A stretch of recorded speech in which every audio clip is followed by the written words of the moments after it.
Dans Éphésiens, chapitre 2, du verset 18 à 22, l'apôtre Paul dira « Car par lui, nous avons les uns et les autres accès auprès du Père dans un même esprit. » Ainsi donc, dira l'apôtre, vous n'êtes plus des étrangers ni des gens du dehors, mais vous êtes concitoyens des saints gens de la maison de Dieu. Vous avez été édifiés sur le fondement des apôtres et des prophètes, Jésus-Christ lui-même étant la pierre angulaire. En lui, dira l'apôtre, tout l'édifice bien coordonné s'élève pour être un temple saint. Dans le Seigneur en lui, vous êtes aussi édifiés pour être une habitation de Dieu. En esprit, alléluia, concitoyens ici des saints et gens de la maison de Dieu. Car par lui, nous avons les uns et les autres accès auprès du Père dans un même esprit, car par lui c'est par Christ. Et dans 1 Timothée au chapitre 2 au verset 5, il est dit « Car il y a un seul Dieu et aussi un seul médiateur entre Dieu et les hommes, c'est Jésus-Christ, homme, un seul médiateur. » Ce mot « médiateur » est très intéressant dans le grec, puisque ce mot nous parle d'intermédiaire, de communication. Ce mot a aussi pour sens celui d'arbitre.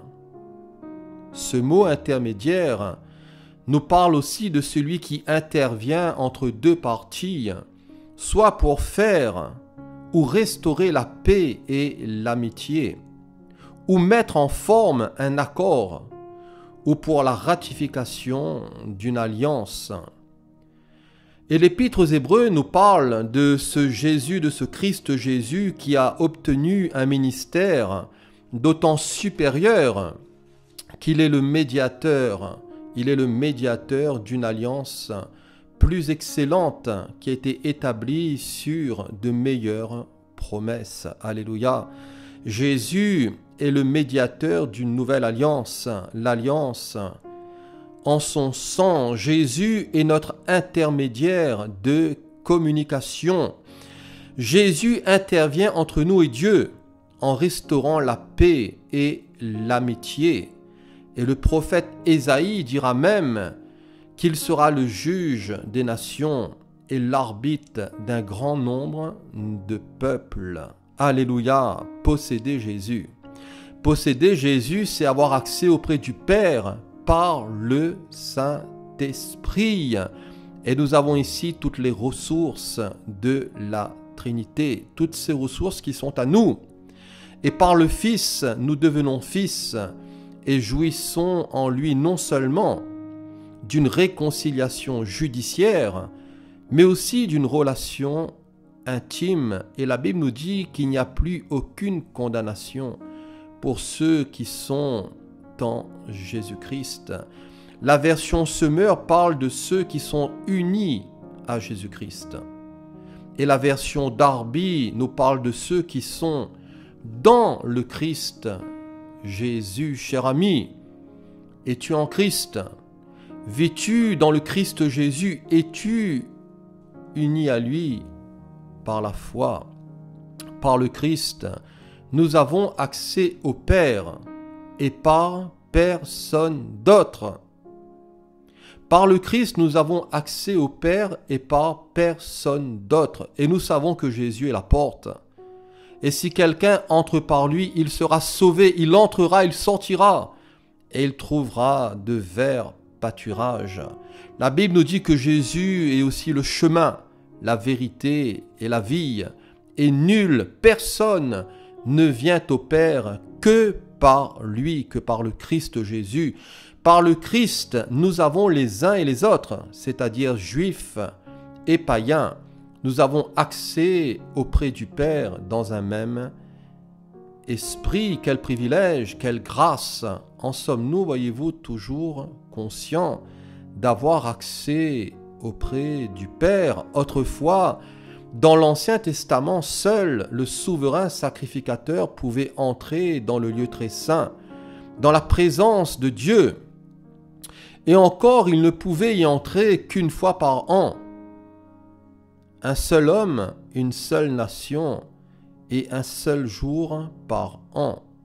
Maintenant, c'est tous les hommes, c'est tous les peuples, c'est tous les jours que nous pouvons nous approcher du trône et du trône de la grâce afin d'être secourus dans nos besoins. Alléluia, quel privilège, quelle grâce!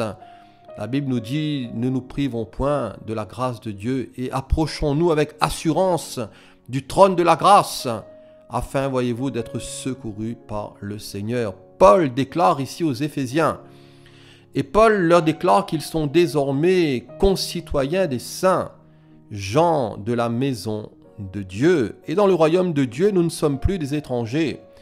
Dans le royaume de Dieu, nous ne sommes plus non plus des gens du dehors, mais nous sommes naturalisés et adoptés dans le royaume divin et par opposition à ceux qui ne pensent qu'aux choses de la terre. Paul dira dans Philippiens chapitre 3, « Mais nous sommes citoyens des cieux, d'où nous attendons aussi comme sauveur le Seigneur Jésus-Christ, qui transformera le corps de notre humiliation en le rendant semblable au corps de sa gloire, par le pouvoir qu'il a de s'assujettir toutes choses. Mais nous, dira l'apôtre, notre droit de cité est dans les cieux, notre bourgeoisie, d'où nous attendons ardemment la venue du Seigneur pour nous sauver, et qui transformera notre corps d'humiliation, et qui transformera notre corps vil, notre corps de misère, notre corps d'abaissement, pour être conforme à son corps glorieux et à son corps de gloire. Alléluia. Qui dit citoyen, dit cité. Et au-delà d'être habitant de telle ou telle ville, et au-delà d'être habitant de tel ou de tel pays, l'Épître aux Hébreux dira que nous n'avons point ici-bas de cité permanente, mais nous cherchons celle qui est à venir. Et concernant tous ces héros de la foi de Hébreux chapitre 11, il nous est dit que c'est dans la foi qu'ils sont tous morts, sans avoir obtenu les choses promises, mais ils les ont vus et salués de loin, reconnaissant qu'ils étaient étrangers et voyageurs sur la terre. Et ceux qui parlent ainsi montrent qu'ils cherchent une patrie. Et s'ils avaient eu en vue celle d'où ils étaient sortis, ils auraient eu le temps d'y retourner. Mais maintenant, ils en désirent une meilleure, c'est-à-dire une céleste. La Bible nous parle de la Jérusalem céleste, avec une éternité de gloire dans Apocalypse chapitre 21. Si Paul déclare aux Éphésiens, et si Paul leur déclare qu'ils sont désormais citoyens des saints, Paul leur déclare qu'ils sont aussi gens de la maison de Dieu. Le mot maison est employé dans la parole de Dieu pour désigner l'ensemble des personnes, des parents, des enfants, des domestiques.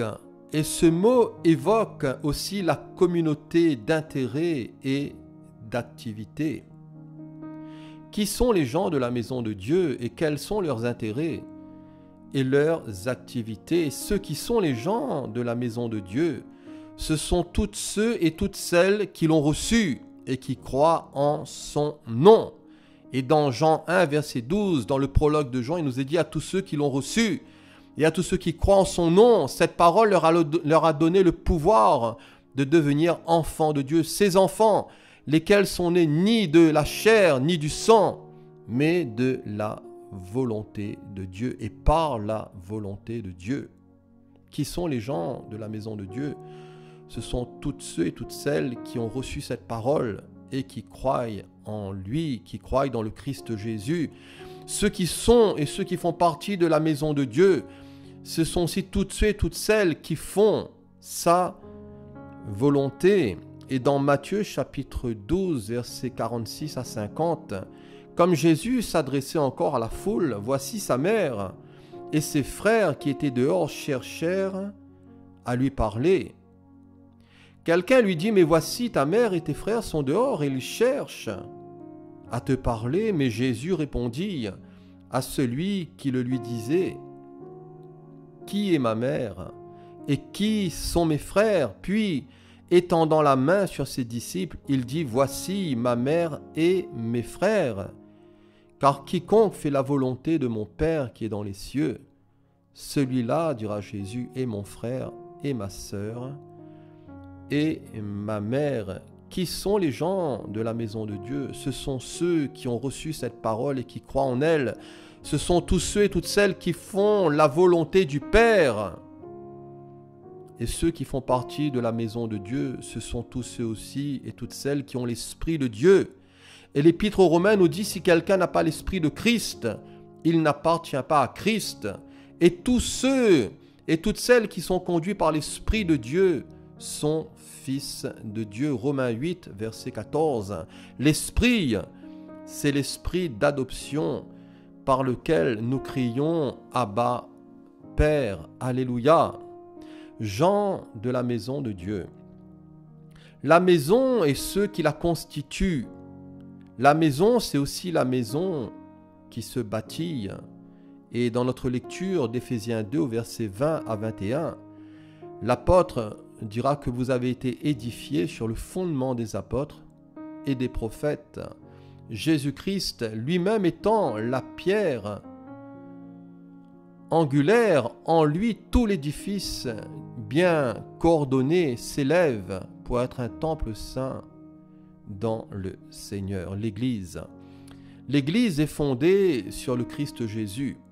Et l'Église est fondée sur Christ tel qu'il était révélé par la confession et par l'enseignement des apôtres et des prophètes. Et l'apôtre Paul dira, selon la grâce de Dieu qui m'a été donnée, j'ai posé le fondement comme un sage architecte et un autre bâtit dessus. Mais il dira que chacun prenne garde à la manière dont il bâtit dessus, sur ce fondement, avoir une vie conforme au fondement, jouir d'un accroissement constant dans sa connaissance, dans la connaissance de Dieu, dans la sagesse et aussi dans la piété. Une seule Église sur une seule fondation Christ, qui est la pierre principale, la pierre angulaire. En lui, tout l'édifice bien coordonné s'élève pour être un temple saint dans le Seigneur. L'apôtre Pierre, lui, s'exprimera en ces termes. Et vous-même, dira l'apôtre, comme des pierres vivantes, édifiez-vous pour former une maison spirituelle, un saint sacerdoce, afin d'offrir des victimes spirituelles agréables à Dieu par Jésus-Christ. La maison de Dieu. La maison et ceux qui la constituent. La maison, c'est la maison qui se bâtit. La maison, c'est aussi le temple dans lequel Dieu habite. Au verset 22, en lui vous êtes aussi édifiés pour être une habitation de Dieu en esprit. En lui, vous êtes aussi édifiés pour être une habitation de Dieu en esprit. L'implication ici de la Trinité. Et l'implication ici de la Trinité dans son temple, la demeure où Dieu habite, son tabernacle. Et aux Corinthiens, Paul leur dira, mais ne savez-vous pas que vous êtes le temple de Dieu et que l'Esprit de Dieu habite en vous? Et il dira que si quelqu'un détruit le temple de Dieu, Dieu le détruira, car le temple de Dieu est saint, et c'est ce que vous êtes. Édifions-nous en lui. Édifions-nous en lui, car Dieu chérit l'Esprit qu'il a fait habiter en nous. Et si tout est permis, nous dit la Bible, tout n'est pas utile. Si tout est permis, tout n'édifie pas et tout ne construit pas. Recherchons plutôt ce qui contribue à la paix, à l'unité, à l'édification, à notre édification, mais aussi à l'édification des autres et à l'édification mutuelle. Voilà. Que le Seigneur vous bénisse encore par ces quelques paroles et par cette simple étude sur l'épître aux Éphésiens. Et à la prochaine, Dieu voulant. Voilà, soyez bénis au nom de notre Seigneur Jésus-Christ et merci encore pour votre écoute.